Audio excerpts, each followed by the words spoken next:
The 2012 Garden City Literary Festival, which ended on Saturday, October the 20th, 2012, once again rekindled hope for the Nigerian book industry and reading culture with a series of week-long activities featuring symposium and seminars on women in literature, creative writing workshops, children events, interactions and book signings with authors, book fair, open mic session, and a poetry soiree at the end. It's exciting that people on the cultural map of the world today, people know that every year there's a big literary event like this in the city of Port Harcourt.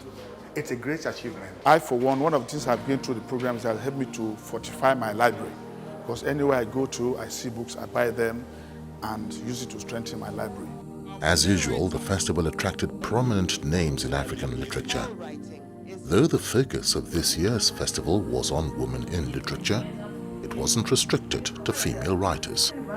Literary icons like Professor Wole Soyinka, Elechi Amadi, and Gabriel Okara attended the festival, and their presence added verve to the annual festival. All of us, however universalists we try to be, however globalists in apportionment we have to be. When a singular honor comes to a community, an environment, a city, a state, you're a part in one form or the other, and that recognition is as a result of very hard, dogged, committed work. You feel proud to have been associated. The guest writers for this year's festival came from across the African continent. Veronique Tajo from Ivory Coast, Doreen Baingana from Uganda, Chibundu Onuzo, a Nigerian residing in the UK, No Sarowiwa, a Nigerian. Initially billed for the festival, couldn't make it due to unavoidable circumstances. The book fair, which began on Monday, October 15th, kick-started the festival, which took place at the Hotel Presidential Port Harcourt, and it was open throughout the festival. My name is Igoni Barrett, and I'm moderating this session, this Meet the Author session with Doreen Baingana, who's a Ugandan author. The Ugandan writer, Doreen Baingana, was the first to be featured on day 2. It was moderated by the writer Igoni Barrett. Baingana read excerpts from her award-winning book, Tropical Fish. I'm reading from the first story. It's about a little girl who is exploring her parents' bedroom. And I'll just read for 2 minutes, 3 minutes? Okay. A huge oval mirror hung in between 2 columns of chocolate brown drawers. The mirror turned on its axis, attached to the drawers, and I was always careful not to move it, not to leave any tracks. I dragged a chair up and climbed onto it. The tingliest moment was just before opening the top drawer. Oh, what if there was no brilliance of disorganized rainbow colors, as smooth as beach stones, or as rough as sand, and in all shapes possible. But time after suspenseful time, there they were, a confirmation that beauty was magically real. As I slowly opened the drawer, color burst out like flashbulbs popping. There lay heaps of gold and green, like a spicy Asian or Arab dish. The place the jewelry took me to was better than heaven. There were rainbow shells washed up on a fantasy shore. The bead necklaces with matching earrings and bracelets were from Kenya, Nigeria, India, and other countries only traced on maps. The teeny tiny round colored ants wandered up and down long paths of string in designs of blue and white, or strong red, shiny black, burning yellow, colors of the Uganda flag. There was trembling, see-through, watery blue, thick globes of glass. Shiny stones of black and purple that slithered through my fingers like thieves. Pearls of an ivory magnificence that spoke of something deeper than white, something older, royalty, Angel's tears. I took it all in as slowly as I could, first with my eyes only, closing them for a moment, then opening them again for the surprise of wild color. Then I passed my hands and arms through the cold stones, slowly turning over the careless heaps, watching them catch the dim light and throw it back in a conversation I understood but couldn't translate. The stones rattled like feisty tambourines or gurgled low and heavy as they knocked against one another. Good luck. I worshipped the color with both hands, rubbing each bead as one would a rosary, then lifted the necklaces up and watched them ripple through my fingers like silvery water. My hand warmed them, and then I held them to my cheeks. The smooth stones caressed, the rough beads scratched and tickled. Was this what it was like to be kissed? I breathed in deeply. Ah, Mama's perfume. That wasn't enough. I had to taste them. I placed one black bead necklace in my mouth and sucked, enjoying its texture and tastelessness. I could hear my mama say, far away in my head, "Get that out of your mouth, you'll fall sick." That made me suck even harder. What if I swallowed one and choked to death? I would be a princess dying for beauty. Okay, I'll just read just a little bit more. Finally, I put on as many of the necklaces as I could, moving them over my head in worshipful dance movements, head bowed solemnly, then up with secret ritualistic pleasure. My chest grew heavier and heavier as the beads and stones and glass trailed down to my knees. Mama's ears were not pierced, so I could wear her clip-on earrings too. I put on 2 pairs, feeling them hold each earlobe with a sharp, sweet bite. Carefully, I climbed down the chair, necklaces and bracelets and earrings swaying, moved the chair away and faced the mirror. I leaned forward slowly, sedately, turned on the lamp covered in red brocade and fringe to match the curtains. I stared at the girl in the orange-reddish glow. Who was she? The rose of glittering color made her beautiful. She could be anyone, a queen, a bishop, a rich, loved wife. I passed into blessed existence, where one lived to be beautiful, soft, and rounded out, with red lips, red nails, and glowing stones all over. I was decorated, celebrated, a Christmas tree, here to make the room shine, to turn the world to happiness. I lifted the jewelry and covered my face. I couldn't stay solemn. Laughter bubbled up inside. I peeked through the shiny stones and stuck out my tongue. My twin in the mirror did the same, and we giggled. Then I practiced my poses, now a young shy princess or Cinderella at the ball, up on one foot because of the lost glass slipper. A cardinal waving the sign of the cross through the air, then spraying incense all over. What about multicolored starfish swirling deep through the azure water of Atlantis? Now a Paris model posing for flashy cameras, smoking a long cigarette, sending out flying kisses. I could hear the crowd cheer. The jewelry jingled with delighted laughter. The final act was the best one of all, being my mother. Okay, I'll just stop there.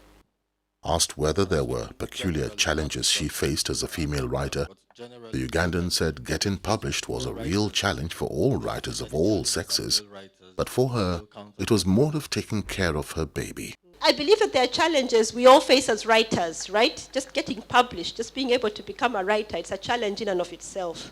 But I think there are some challenges that women face that may be different from what men face. The challenge I'm facing right now is that I have a 4-year-old child. And as women, we tend to be the ones who take on the nurturing role. Somehow you find that it's the women who are doing more of the work at home to make sure that we have a next generation. And that takes time. Writing is something that you do need a lot of time, a lot of mental space to think about what you're doing, to create. Whereas bringing up a family also takes a lot of mental space, a lot of emotional energy. And I think, I'm sure men are involved in many ways with children, but I do find in general that women have a bigger burden. Professionally, I think the challenges all over the world, but especially here in Africa, just to become a writer is It's a privilege. You know, the education I have got, when I know that there are many African women, many families that would rather pay for education for their boys and not for the girls. So for those very basic things, education, healthcare, that diet that you're fed at home, you don't become a writer just magically out of the blue. You're talented, you become a writer. It's because of how you're nurtured from when you're born. There are many more talented women out there in Uganda, in the rural areas, who could have been in my position and are not, because I just happened to be lucky to have a family that believed in female education. So I feel that's a challenge. All the challenges that developing countries face where women are disadvantaged, disadvantage even women writers, or women who could have been writers and don't even get to that arena. Baingana explained that in Africa, a female writer like her is often constrained from writing certain things which a man is free to say in his work. She also was dismayed that publishers see women works as writings for women, while they see male writers as writings for the world. She refused to buy into the argument that female writers must portray females in their books in a positive light. About men's stories. Men are allowed to write about whatever they want. That is such freedom. There is almost no need. If a man writes a man's story, to be called, like I said, a human story. But I think it happens in many cases with the marginalized. It's for example, you know, back in the States where I lived for a very long time, it would be very rare to hear a white writer say, my interest is about, you know, the white world. He can't say that. But a black writer can say, you know, I'm really interested in the African-American story. And I think it's about being marginalized. When you've been marginalized or you've been silenced or been suppressed, you have to make an even bigger push to get out, to say what you have to say. I think I was responding because in my book, someone had told me or had been mentioned that it seems to be all about women. And the men seem to make, you know, cameo appearances. You see a man there, you see a man there, but they're not really developed. And I wanted to say that that was my particular interest at that particular time, which is okay. I think as writers, we have the freest job possible. We can choose what we want to do. And I don't believe in duties of a writer. I just had a lady in the last panel say that it is our duty to have positive female characters. And with all due respect, I would disagree. Saying that would not be a reflection of societal reality. We have to portray the reality. Not all women are positive in life. It, that is every individual, is a mixture of good and bad attributes. I think we have to portray reality. I think not all women are positive, not all women are negative. I think we are a complexity of characterizations. And I think really good fiction delves into this complexity and then shows it to us. It's not a political pamphlet. It's the difficulty of the human experience. And if I prefer, or right now I'm better skilled at seeing it through female characters, it's what I'm interested in now, because there are so many stories that have not been told. I haven't seen very many stories of female guerrilla leaders, for example. So there are these gaps, which perhaps gives us an advantage of the space. Writing is about quality, she stressed. We should try to write whatever we want. We should try to reflect society, and we should try to create maybe a better society by imagining all sorts of things, but not purely good characters or purely bad characters. It's about quality, I think. The writer, who was in Nigeria for the 4th time, expressed her love for the country, which she said is not as bad as being depicted in world media. It is such a vibrant, energetic country we don't get to read about outside, she noted. It's just interesting that when you go to a place as a new person, you tend to see things more starkly clear. That essay was about eating suya. You know, and there's always a question to my mind that how can a hot country eat very hot food? Which also happens in India. You know, isn't it hot enough? And does it lead to a hot, fiery character? all these things you can't really explore. Maybe the scientists have explored, I don't know, but fiction gives you a place. That was non-fiction, though, to try and make your conclusions out of that. And you don't have to be right because it's fiction, so it's okay. Nobody's going to hold you to. But I think there's a lot of energy here, and there's a lot of good stuff going on here that is not. There's not enough good PR outside about Nigerians. I think you should work on your PR. I think it's just like, we just know about the bad things, which is ridiculous when it's just a vibrant, energetic country full of vibrant, energetic people. A writer, she said, should satisfy himself before getting the work out. Once a book goes out in the publishing world, it goes on its own journey and it has its own meanings that you cannot control. So I think the most important thing is to satisfy yourself that you've done the best job possible to say what you want to say, and then hope for the best. Get a good publisher who will market it well. Please let's welcome Madam Veronique Tajo. One of the major attractions of the festival was the symposium on the theme of the festival, Women in African Literature, on day 3. The Ivorian scholar-writer Tajo presented the keynote entitled African Women and Literature. It was attended by the Governor of Rivers State, Chibuke Amechi, who enjoyed the brainstorming session involving panelists drawn from writing and academia. Dr. Oyemuku Odumuku, Doreen Baingana, Chibundu Onozo, and Professor Choma Okpara, the moderator. Tajo, in her speech, pointed out the richness of African female writings. The literature of African women writers is rich in themes and styles, and there is no single typical author.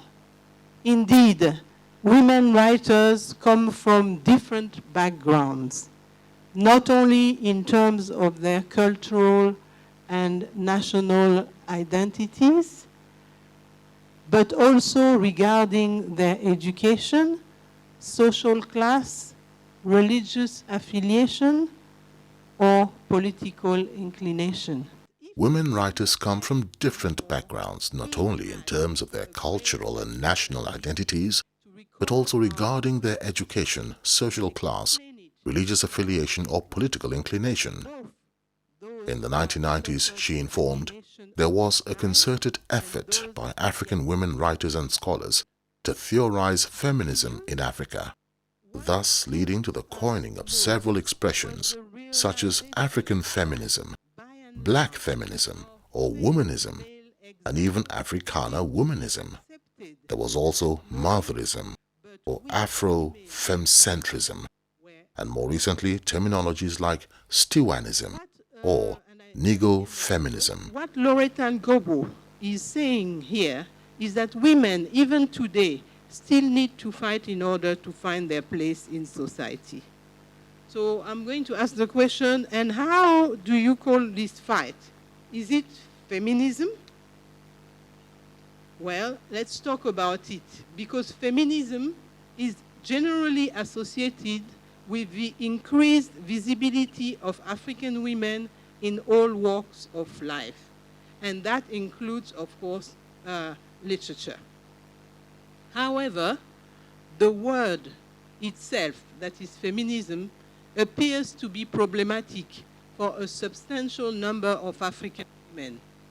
For them, the idea of feminism refers to a movement which has its conceptual roots in the Western world, in Europe and the US, for example. In their view, it doesn't take into account the issue of race, culture, or social class. In spite of this unease with the concept, in the 1990s, there was a concerted effort by African women writers and scholars to theorize feminism in Africa. And so you have several expressions that came up. You have African feminism, for example. You have black feminism, or you even have womanism.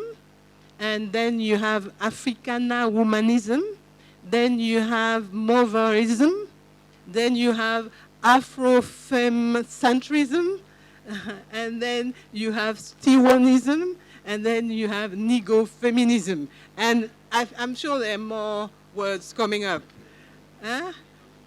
Yeah, which means that somewhere there is a bit of a, we're still looking for the right definition for what we're trying to do.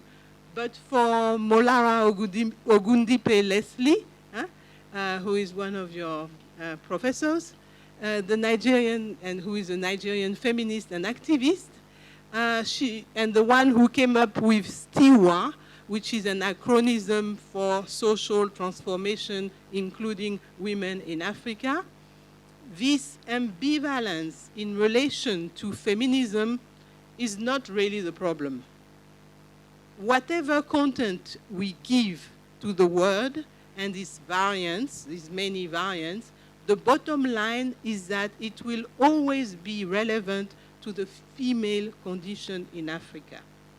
Women should have, the bottom line is, women should have the same rights and opportunities as men, and in this domain, a lot of work still needs to be done. The struggle for women to take their lives into their own hands and to be independent-minded is part and parcel of our literary history. It is also one of the defining qualities of women writing. It seems to me that the characteristic of female writing lies primarily in history, not so much in the themes and styles of the works of women, because those are changing as we speak, but in the particular way women of course entered African literature. For African literature to be part of world literature while retaining a distinctive identity, the Ivorian said, it is necessary to nurture the African readership, which is growing too slowly. It is a matter of urgency for everybody, including African writers, to get involved in the development of a reading culture, instead of lamenting its absence. One of the effects of globalization on African literature is that some writers today wish to be seen as writers and nothing else. They go as far as to affirm that their African identity is of no real relevance. That is just a marginal consideration.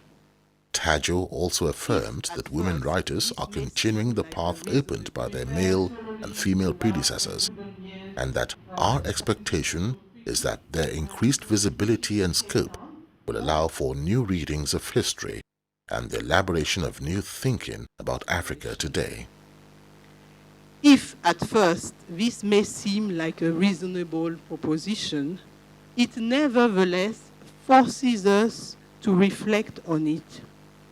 How can a writer define himself or herself out of the social context from which he or she emerges, that is theoretically the African continent? If African literature is what it is today, it is thanks to a rich literary heritage that spans from oral literature, works written in local languages, to books produced by our contemporary predecessors in former colonial languages. To ignore this is to deny one's full legacy. Speaking on commitment in African writing, Onuzo said it was hard to engage in African literature without getting involved. But what makes it an entertainment is characterization in plot. I don't think anything should be prescribed for writers, but I do feel that it's hard not to engage with society when you write about contemporary Africa. And so I was talking about this at a recent reading I attended, and just describing a street in Lagos becomes a political exercise. Because, for example, if you describe the fact that the gutters are overflowing, you're pointing at the failure of government. If you describe that children are hawking, you're again pointing at the failure of government. So it's hard to run away from commitment. But to say that this should constantly be in your mind as you're writing, I think that will affect your art. Because I think what makes art entertainment is your characterization, your plot. These kind of pinnacles and pillars of writing can't be forgotten even while you're trying to engage, because the art is the most important thing. Voting for a blend of art and message in fiction. If a writer focuses only on the message, the art will suffer. And if a writer starts with the art, the message will suffer. I think the main thing has to be the art. It's not selfish to think of art for